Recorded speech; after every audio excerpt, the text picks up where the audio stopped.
I really don't got much to say about it other than good news is my wife isn't in labor. So talk to her. And yeah, I was pretty happy with the performance.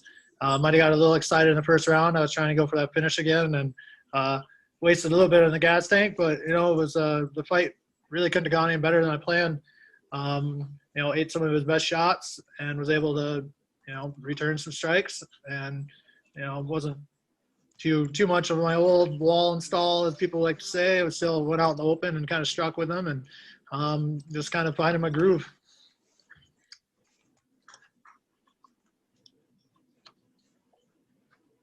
So you were fighting Cheick on his home turf. It's obviously a big night for him. You played the role of the spoiler, but you lasted longer than a minute something. minute 6. So an improvement. Yeah. How do you feel about it? I feel great about it. I wasn't really focusing on the last fight too much, but in my head I might have been going, all right, I want to wait till a minute I want to make sure I'm a minute in before I throw a punch. And so I beat my last time out. But, as the fight went on, confidence kind of grew, and second round, ate a couple of his best shots during the fight. And I didn't hurt too bad. Let's keep the fight going. And, I think losing a little bit of weight kind of helped my gas tank a little bit too. I was tired, but I wasn't, exhausted out there. But yeah, I mean, just happy to, three fights in a row. That's been a long time since that's happened. I was going to say, speaking of growing confidence, this is quite an impressive streak that you're on.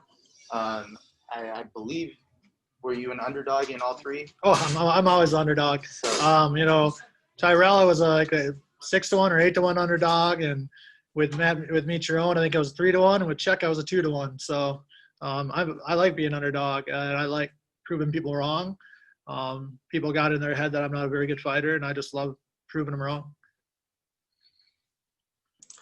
We're now going to open it up to media questions here. Donna Corby, your line is now live. Tim, congratulations. Great performance. I know that there was talk with Gareth A. Davies in the cage afterwards of perhaps pursuing a title or something like that, and I'm sure that's something you're very interested in. But MMA history has kind of dictated you and Cheick Kongo have to go once more, don't you? Yeah, I mean, there has to be a rubber match in there. But I'm not going to lie right now. I might be a little selfish, and, he's been at this a little bit longer than I have. So, I mean, I want to be a little selfish here and say he can wait till after me and Bader fighter. I'd like to have that opportunity first.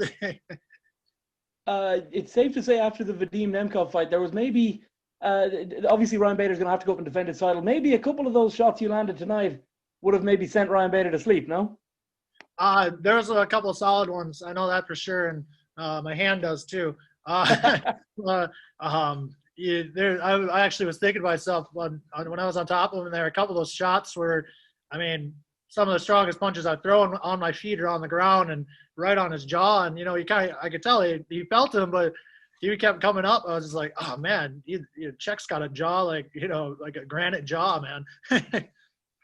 Obviously, you've got a bit of time now. You've just done a 3-round fight, which is obviously a 3-round heavyweight MMA fight is a huge athletic endeavor. And also, like you said, your wife is going to give birth soon. So you're going to be taking a little bit of time out. When, ideally, would you like to fight Ryan Bader? January, February. But if they say, hey, you want to fight Ryan next week? I'd be like, yeah, let's do it. But, ideally, I'd like I've been training nonstop since, like June 28th. I just, got into a short, intense camp, fought Matt, took like 2 days off, knew I was going to fight again. Went right back into the intense camp, and my body definitely has some bumps and bruises on it. But I don't want too long to lay off. I'm liking what's going on here. So, I mean, a January, February fight would be great. Jay Anderson. Hey, Tim, congrats on the win tonight. Obviously, a historic card to be on as well. You mentioned Cheick having a jaw. Were you surprised the fight wasn't stopped in the first? Because a lot of those punches you were landing, he was just covering up, and they were getting through. I honestly think if his jaw went to hurt my hand, I probably might have been able to finish it. I had to stop throwing it because the pain was excruciating. And that actually happened a lot in the clinch. I was going for body locks, and when I'd lock it up, I put pressure on my wrist. I had to let go of it because it just hurt too much. But yeah, no, it was impressive. He definitely was having quitted him.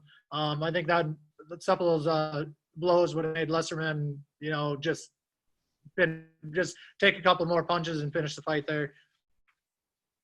And I know, you don't do the matchmaking, and there's going to be some politics and everything come into play. But other than the title shot against Bader, is there any fight that makes sense? I mean, I know you really wanted the Kongo rematch. I don't know if you're interested in the Minakov rematch as well. But is there anything else out there that you would say, okay, if Bader's going to be gone for a while, I'll do this? If I have to wait for Bader, like if I'm promised Bader, I have to wait for him. I'll do that. Like I said, I might be a little selfish right now, but I think I've done enough to earn it. Maybe I haven't. Like I said, politics, MMA is kind of weird like that sometimes. But I've been all throughout my career. I've been a yes man, or a career man, or a company man, and I've always said yes to everything. I think it's not bad maybe now for me to be a little bit of a no man, or kind of a little selfish, like I said. But ultimately, if they say I got to wait a year, well, I don't think I'd wait a year. I guess I'd have to fight again. But no, I think I've done enough. Maybe not. Maybe some people will think otherwise, but I think I have. Giancarlo? Hi, Tim. Congrats on the win. Just got one question. With CBS Sports now being in the mixer with Bellator, as a heavyweight now being on this platform, what do you think it will do for you, and what do you hope it will do for Bellator going forward? I think it's a lot bigger platform, definitely. I think CBS, well, I know CBS is a lot more people's living room than, Paramount is. If anyone's for Paramount looking, I'm not talking shit on you. But it's definitely more like, just go to the Instagram page.